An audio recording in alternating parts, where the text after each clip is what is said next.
ബഹുമാനപ്പെട്ട മുസ്ലിമീങ്ങളെ മുൻഗാമികളൊക്കെ നമ്മൾ പഠിപ്പിച്ചത്. ആ മുർഷിദ് ചിലപ്പോ വളരെ പെട്ടെന്ന് ഇയാളെ ലക്ഷ്യത്തിലേക്ക് എത്തിക്കും. ചിലപ്പോ സാന്ദർഭികമായി ഓരോന്നും നൽകി കാലങ്ങൾ വെച്ചിട്ടായിരിക്കും. അത് ഓരോരുത്തരുടെ ഹൃദയത്തിലേക്ക് നോക്കി ആളുകളെ എങ്ങനെ ചികിത്സിക്കണമെന്ന് അവർക്കറിയാം. ഡോക്ടർമാരെന്നെ പല രോഗത്തിനും പല നിലക്ക് ചികിത്സിക്കല്ലോ. ചിലപ്പോ ഒരൊറ്റ ആവശ്യകൊണ്ടങ്ങ് മാറിയേക്കും. ചിലപ്പോൾ കുറെ കാലം കുടിക്കേണ്ടി വരും. അത് അവർക്ക് അറിയാം എങ്ങനെ കൊടുക്കണമെന്നത്. ഒറ്റ അടിക്ക് ഔലിയാക്കളാക്കിയ കഥയൊക്കെ ഇല്ലേ, അങ്ങനെയൊക്കെ അവർക്ക് കഴിയും. ബഹുമാനപ്പെട്ടവർ മനസ്സിലാക്കണം. ഞാൻ വേഗം മനസ്സിലാകാൻ അതിനൊരു ഉദാഹരണം പറയാം. ബഹുമാനപ്പെട്ട മർഹൂം ശംസുൽ ഉലമ ഉസ്താദ് നബ്ബറല്ലാഹു മർതദ അവിടുന്ന് എപ്പോഴും വയലിൽ പറയാറുള്ള ഒരു കഥയുണ്ട്, ഒരു ചരിത്രമുണ്ട്. എന്താണത്? ബഹുമാനപ്പെട്ടവരെ മനസ്സിലാക്കണം. ഒരു അബ്ദുള്ള മുസ്ലിയാരുടെ കഥ. അബ്ദുള്ള മുസ്ലിയാർ കൂട്ടായി എന്ന് പറയുന്ന സ്ഥലത്ത് ജീവിച്ച മരിച്ചുപോയ പഴയ കാലത്ത് മരിച്ചുപോയ ഒരു മനുഷ്യനാണ്.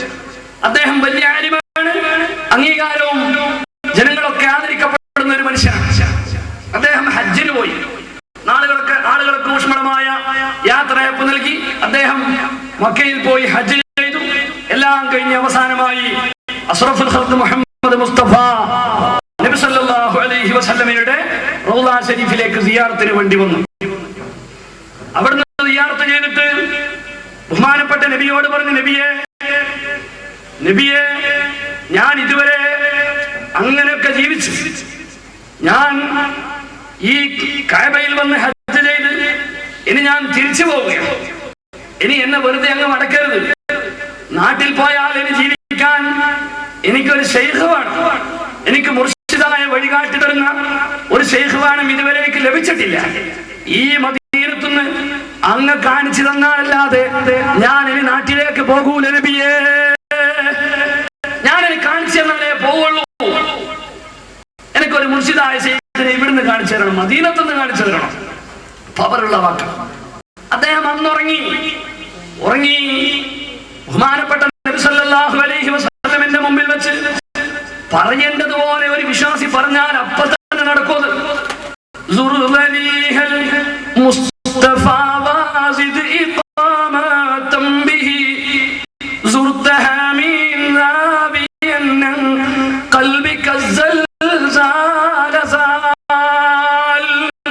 ബഹുമാനപ്പെട്ട ഉമർ ഖാഹിരി തങ്ങൾ പറഞ്ഞത് കാണാം. അഷ്റഫുൽ ഖൽഖ് സല്ലല്ലാഹു അലൈഹി വസല്ലമിന്റെ റൗളന്റെ അടുത്ത് പോയി പറയുന്നത് ജീവിച്ചിരിക്കുന്ന നബിയോട് ഡയറക്റ്റ് പറയുന്നത് പോലെയാണ്. അപ്പൊ അത് നിന്റെ കൽബിന്റെ സൽസാലുകളൊക്കെ നീക്കിയിട്ട് വേണ്ടതുപോലെ പറഞ്ഞാൽ, ബഹുമാനപ്പെട്ട നബിയോട് നേരിട്ട് പറഞ്ഞാൽ എന്താ ഉണ്ടാവുക? ആ എഫക്ട് ലഭിക്കും. ഹദീസിൽ തന്നെ ഇല്ലേ, മൻദാര ഖബരി ഫകഅന്നമാ ദാറനി, ഹദീസിലുണ്ട്. അപ്പോ ബഹുമാനപ്പെട്ട നബിയോട് അദ്ദേഹം പറയേണ്ടതുപോലെ അങ്ങ് പറഞ്ഞു. അന്ന് രാത്രി തന്നെ അദ്ദേഹത്തിന് അഷ്റഫുൽ ഖൽഖ് സല്ലല്ലാഹു അലൈഹി വസല്ലമിന്റെ ഇശാറത്ത് ലഭിച്ചു. എന്താ? അബ്ദുള്ള മുസ്ലിയാർ, ഇവിടെ ഇങ്ങനെ കഴിഞ്ഞു കൊടുക്ക, നിങ്ങളുടെ നാട്ടിലേക്ക് പോട്. നിങ്ങളുടെ ശൈഖ് നാട്ടിലുണ്ട്. തിരിച്ചറിയാൻ എന്താണ് മാർഗം? മദീനത്ത് നിന്ന് പോകുമ്പോൾ ഒരു അറാക്ക് നിങ്ങൾ വാങ്ങണം. ഈ അറാക്കുമായി മദീനത്ത് പോയാൽ, നാട്ടിലെത്തിയാൽ ഇത് ചോദിച്ച് വരുന്ന ആൾ ആരാണോ അദ്ദേഹമാണ് നിങ്ങളുടെ ശൈഖ്, നിങ്ങളുടെ മുർഷിദായ ശൈഖ്. അദ്ദേഹം അതുകൊണ്ട് വളരെ സന്തോഷത്തോടെ നാട്ടിൽ വന്നു. ഒരുപടി ആളുകൾ അദ്ദേഹത്തെ കാണാൻ വന്നു.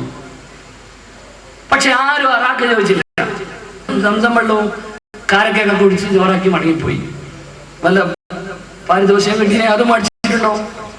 അവസാനം ഒരുപാട് കഴിഞ്ഞിട്ട് അവസാനമായി ഒരു മനുഷ്യൻ അറാക്കും ചോദിച്ചു വന്നു. ആ നാട്ടിലെ ആരും ഒരു വില നൽകാത്ത ഒരു സാധുവായി നടക്കുന്ന ഒരു മനുഷ്യൻ, ചൂട്ടാട്ടി ആമൂട്ടി എന്ന് പറയുന്ന ഒരു മനുഷ്യൻ അദ്ദേഹത്തിന്റെ അടുത്ത് വന്നു. എന്നിട്ട് ചോദിച്ചു, അബ്ദുള്ള മുസ്ലിയാരെ, ഓ നിങ്ങൾ എനക്കെന്താ കൊണ്ടുവന്നത്? ഞാനൊന്നും കൊണ്ടുവന്നിട്ടില്ല, ഞാൻ ഹജ്ജിന് പോയതല്ലേ, കൊണ്ടുവരാൻ പോയതൊന്നുമല്ലല്ലോ. എന്നാലും എനിക്കൊരു സാധനം കൊണ്ടുവന്നിട്ടുണ്ടല്ലോ. ഞാൻ അങ്ങനെ ഒന്നും കൊണ്ടുവന്നിട്ടില്ല. ഒന്നുമില്ല. ഉണ്ട്, എനിക്ക് കൊണ്ടുവന്നിട്ടുണ്ട്, അതിങ്ങോട്ട് തരണം എന്ന് പറഞ്ഞു. മൂപ്പര് പറഞ്ഞു, ഞാനൊന്നും കൊണ്ടുവന്നിട്ടില്ല. മൂപ്പര് മനസ്സിൽ വിചാരിക്കുന്നില്ലേ, അറാക്കം ചോദിച്ചിട്ട് ഈ മനുഷ്യൻ വരുന്നു, വലിയൊരു താടി വെച്ച വലിയൊക്കെ ഉള്ളൊരു മനുഷ്യൻ വരുമെന്നാണ് അദ്ദേഹം വിചാരിച്ചത്.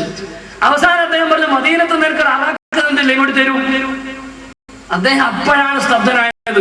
ഇദ്ദേഹമാണ് എന്റെ അള്ളാഹുവിന്റെ റസൂൽ കാണിച്ച ഇശാറത്ത് നൽകിയ മുർഷിദായ ശൈഖ്. അദ്ദേഹത്തോട് പിന്നെ എല്ലാം മാറ്റി വെച്ചുകൊണ്ട് അദ്ദേഹം പറഞ്ഞു, എന്നാ നിങ്ങൾ എന്നെ സ്വീകരിക്കണം, ഞാൻ നിങ്ങളെ ബയ്യത്ത് ചെയ്യാം, എന്റെ കൈ പിടിക്കണം, എന്നെ നിങ്ങൾ നന്നാക്കി തരണം. ഇത്ര അടുത്ത് തന്നെ നിങ്ങൾ ഉണ്ടായിട്ട് ഈ കാലം മുഴുവനും എനിക്ക് തിരിഞ്ഞില്ലല്ലോ, അതുകൊണ്ട് എന്നോട് പൊറുക്കണം, ഇപ്പൊ എന്നെ മുരീദായി സ്വീകരിക്കണം. അദ്ദേഹം പറഞ്ഞില്ല, നിങ്ങളെ ഞാൻ മുരീദായി സ്വീകരിക്കൂല, ഞാൻ സ്വീകരിക്കൂല, നിങ്ങൾക്കതിന് യോഗ്യതയില്ല, നിങ്ങൾക്കതിന് യോഗ്യതയില്ല. എന്താണ്? ഞാൻ അങ്ങനെ പറഞ്ഞാൽ പറ്റൂല, എന്നെ എടുക്കണം നിങ്ങൾ. ഞാൻ എന്ത് വേണമെങ്കിലും ചെയ്യാം, എന്നാ ഞാൻ പറയുന്ന ഒരു കാര്യം നിങ്ങൾ ചെയ്യണം. എന്താ?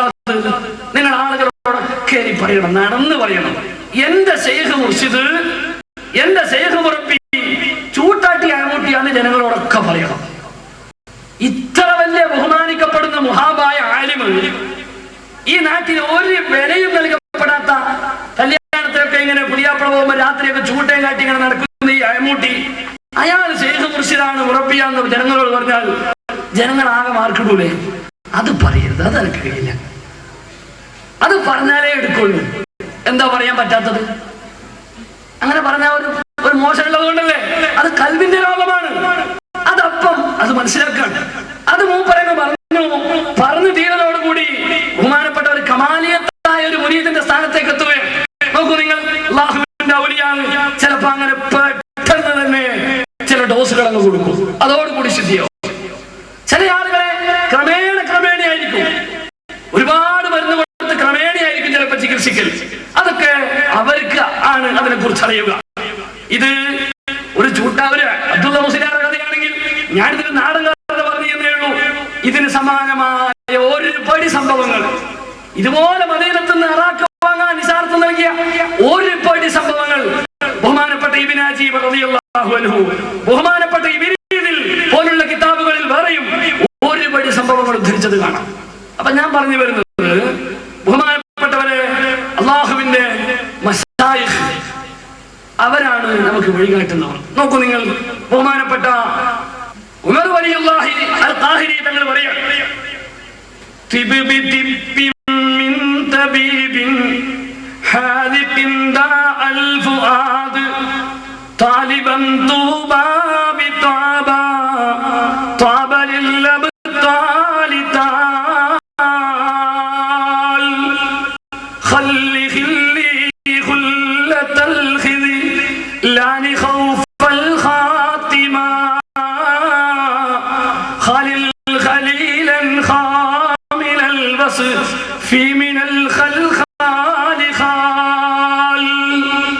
ഓ മനുഷ്യ, നിന്റെ കൽവിനെ നീ ചികിത്സിക്കണം. ഒരു ഡോക്ടറെ കൊണ്ട്, എങ്ങനത്തെ ഡോക്ടർ? ഹാദിക്കിൻ നൈപുണ്യം നേടിയ അതിസമർത്ഥനായ ഒരു ഡോക്ടർ ആവണം. എന്തിനെയാണ് ചികിത്സിക്കേണ്ടത്? ഹൃദയത്തിന്റെ രോഗത്തെയാണ് ചികിത്സിക്കേണ്ടത്. ഹൃദയത്തിന്റെ രോഗത്തെ നീ ചികിത്സിക്കാൻ ഒരു നിപുണനായ വൈദ്യനെ നീ കണ്ടെത്തണം. ആരാണവർ? അല്ലാഹുവിന്റെ മശായിഖുമാർ. അവരെ കൊണ്ട് കൽബ് ചികിത്സിപ്പിക്കണം, അല്ലെങ്കിൽ നമുക്ക് രോഗം തിരിയൂല. ബഹുമാനപ്പെട്ടവർ പിന്നെ പറയാണ്,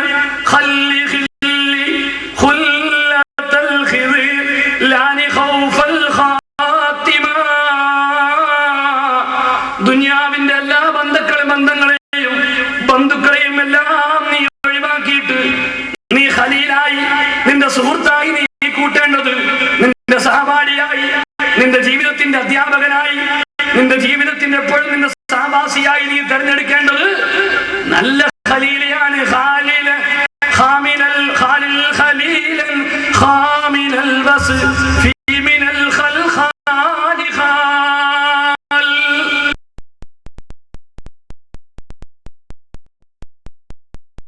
എന്തിനാണ് അങ്ങനെ തെരഞ്ഞെടുക്കുന്നത്? അത് സൂൽ ഖാത്തിമത്തിനെ ഭയപ്പെടുന്നത് കൊണ്ടാണ്. അങ്ങനെയൊന്നുമില്ല.